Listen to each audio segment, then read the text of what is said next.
ஒரே குடும்பத்தை சார்ந்த நபர்கள் பிரிந்து தூரமாகிவிடும் உறவை எஸ்ட்ரேஞ்ச்ட் ரிலேஷன்ஷிப் என்கிறார்கள்.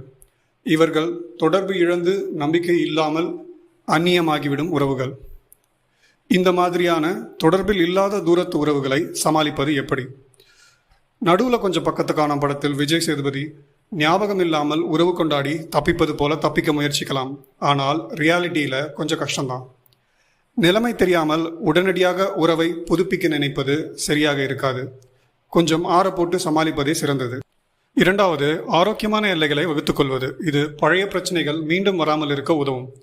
மூன்றாவது, மற்றவர்கள் மேல் பழி போடாமல் நாம் அதற்கு எந்த அளவுக்கு காரணமாக இருந்தோம் என்று சிந்தித்து பார்ப்பது அவசியம்.